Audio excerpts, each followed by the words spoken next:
नौजवान भारत सभा लाहौर का घोषणा पत्र। नौजवान साथियों, हमारा देश एक अव्यवस्था की स्थिति से गुजर रहा है।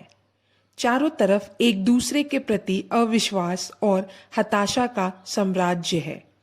देश के बड़े नेताओं ने अपने आदर्श के प्रति आस्था खो दी है और उनमें से अधिकांश को जनता का विश्वास प्राप्त नहीं है।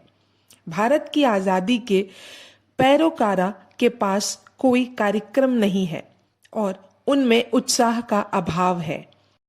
चारों तरफ अराजकता है, लेकिन किसी राष्ट्र के निर्माण की प्रक्रिया में अराजकता एक अनिवार्य तथा आवश्यक दौर है।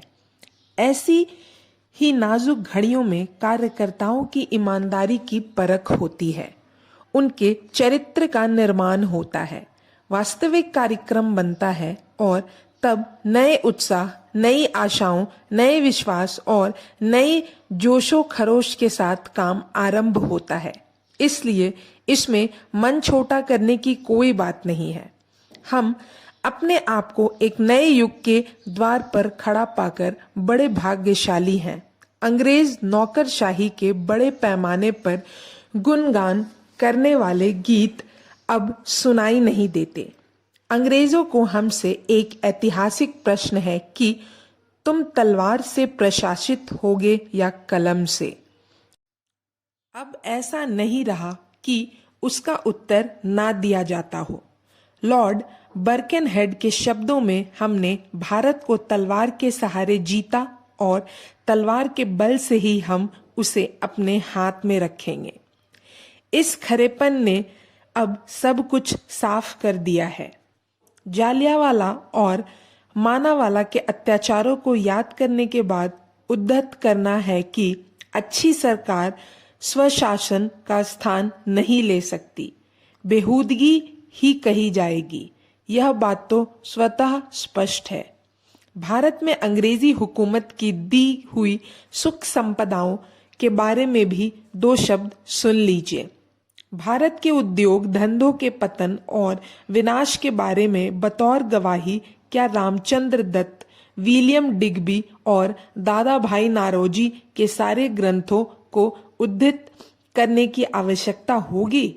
क्या इस बात को साबित करने के लिए कोई प्रमाण जुटाना पड़ेगा कि अपनी उपजाऊ भूमि तथा खानों के बावजूद आज भारत सबसे गरीब देशों में से एक है? कि भारत जो अपनी महान सभ्यता पर गर्व कर सकता था, आज बहुत पिछड़ा हुआ देश है। यहाँ साक्षात्कार का अनुपात केवल 5% ही है। क्या लोग यह नहीं जानते कि भारत में सबसे अधिक लोग मरते हैं और यहाँ बच्चों की मौत का अनुपात दुनिया में सबसे ऊंचा है? प्लेग, हैजा, इन्फ्लुएंजा तथा ऐसी प्रकार की अन्य महामारियां आए दिन की व्याधियां बनती जा रही हैं। क्या बार बार यह सुनना कि हम स्वशासन के योग्य नहीं हैं एक अपमानजनक बात नहीं है? क्या यह तौहीन की बात नहीं है कि गुरु गोविंद सिंह हो जाने शिवाजी भगवती और चरण हीरा से सिंह जैसे निकटता शूरवीरों के बाद भी एकदम हमें स्वाभाविक था। कहा जाए नौजवान कि भारत सभा हमें के अपनी मुख्य रक्षा करने की सूत्रधार क्षमता भगत नहीं सिंह है। व भगवती खेद है चरण ही कि थे। हमने अपने यह संस्था वाणिज्य गुप्त और संगठन के व्यवसाय लिए को सार्वजनिक आधार थी। शैशवावस्था में ही कुचला जाता नहीं देखा। जब बाबा गुरुदत्त सिंह ने 1914 में गुरु नानक स्टीमशिप चालू करने का प्रयास किया तो दूर देश कनाडा में और भारत आते समय उनके साथ अमानवीय व्यवहार किया गया और अंत में बज के बंदगाह पर उन साहसी मुसाफिरों को गोलियों से खूनी स्वागत किया गया और भी क्या कुछ नहीं किया गया। क्या हमने यह सब नहीं देखा? उस भारत में जहां द्रौपदी के सम्मान की रक्षा में महाभारत जैसा महायुद्ध लड़ा गया था, वहां 1919 में दर्जनों द्रौपदियों को बेइज्जत किया गया, उनके नंगे चेहरों पर थूका गया। क्या हमने यह सब नहीं देखा?